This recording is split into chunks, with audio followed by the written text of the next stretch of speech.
Viewers, imagine this. You wake up in the morning, stretch a little, and look out of your window.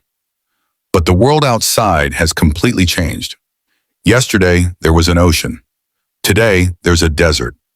Because your hotel has moved. No, this isn't a dream. This is the new reality of Burkina Faso, where President Ibrahim Traoré has launched a project that has shaken the very foundations of modern living. A place where homes and hotels are no longer prisoners of the ground. Is this the future of human life? Tell me, viewers, have you ever imagined a hotel that travels with its guests? While most countries search for land to build huge luxury hotels, Burkina Faso chose a path no one had ever thought of. Here, hotels aren't built on land. They move on wheels.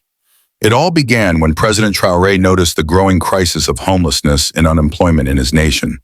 Fewer houses, more people, less land, bigger dreams. And then, he asked a question that changed everything. What if a home or hotel didn't have to stay in one place? From that question was born the Moving Hotel Project, where old trucks were transformed into beautiful mobile hotel rooms. These are not just trucks, they are moving lives. Inside each one is a cozy room, a bed, a kitchen, and all the comforts of a normal hotel. Viewers, stay with us till the end, because you're about to see how these hotels move, where they travel, and what life inside them looks like. At first, it was just an experiment, but soon people began calling these moving hotels a symbol of hope. They are no longer just for travelers. They've become new homes for families who had been searching for shelter for years. The most inspiring part? These hotels were built entirely by local workers, creating both jobs and housing at the same time. Once people laughed and said, "How can a hotel move? What a joke." But today, those same people are standing in line, waiting for their turn to become guests in these moving miracles. For Traoré and his team, this was never just an idea. It was a real necessity. President Traoré's team began by buying old trucks, machines once forgotten, rusting on the edges of towns. They strengthened the frames, rebuilt the engines, and completely transformed the interiors. Where there was once just an empty iron shell, now stood soft beds, glowing windows, and wooden walls that breathed warmth. Every truck was fitted with solar panels, ensuring there would never be a shortage of electricity. A recycling water system was built to make them self-sufficient, and a tiny rooftop garden was added, not only to bring beauty, but to cool the air and give life to every journey. But the greatest miracle was this: these hotels could travel anywhere. If there was an event in the city today, the hotels would stop there. If tomorrow travelers wanted to rest in a quiet valley, the hotel would move there, waiting for them under the open sky. It was a combination of mobility and comfort the world had never seen before. Soon, these moving hotels sparked a new trend across Burkina Faso. People no longer saw them as just a place to stay. They became an experience. Travelers said, "This isn't just a hotel, it's a feeling where every morning brings a new view and a new sky." The project became so successful that the government decided to build dozens more. And now this model is being copied in other African countries too. Who could have imagined that one ordinary truck could one day become a moving dream? As time passed, these mobile hotels became more than just a service for tourists. They became a symbol of hope for those who had waited years for a roof over their heads. Families who once lived in huts or tents were now living with dignity in these rolling homes. Every truck became a home, and every home carried a new story. This was not just about shelter, it was about self-respect. People now proudly said, "This is my home, and it goes wherever I choose to go." When the government saw how this idea was transforming lives, it turned it into a new economic model. These hotels opened doors to tourism, house, and local business.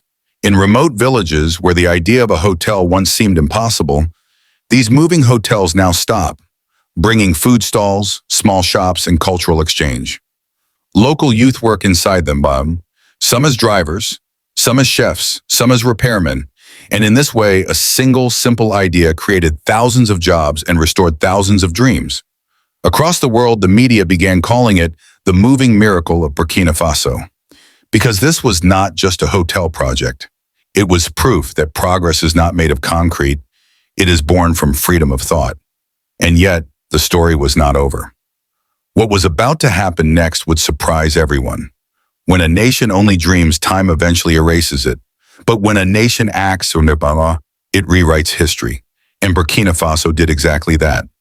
These moving hotels were no longer mere trucks. They had become the living symbol of the country's willpower and independence. Every wheel carried a message. If the world tries to stop you, move yourself. Ibrahim Traoré didn't just give his people a roof, he gave them a new way to think. He showed the world that progress doesn't come from tall buildings, but from a revolution in thought.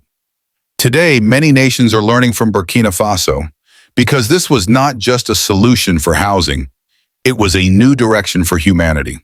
And maybe this is the moment we must all ask ourselves, if a small African nation can build homes on wheels for its people, then why can't we? This story reminds us, progress is not about how high we build, but how high we think.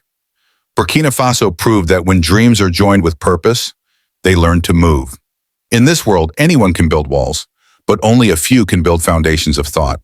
Burkina Faso has shown us that when determination is strong enough, even wheels can become walls, and roads can become homes. These moving hotels are not just an invention. They are living proof of humanity's power to dream, a nation with limited resources, but with limitless courage. Ibrahim Traoré proved that progress doesn't only live in cities, it thrives wherever faith and vision are alive. Today, the world looks at this project with awe, but tomorrow, it might become a global standard. Perhaps soon, every country will have to ask itself, can our dreams move too? If one African nation could do it, then why not the rest of the world? Maybe it's time for all of us to put our thoughts on wheels. Dear viewers, if this story inspired you, don't forget to like this video. For more powerful true stories like this, subscribe to our channel and share this message so it reaches everyone who dares to set their ideas in motion. Because the real question is not what Ibrahim did, but what will we do next?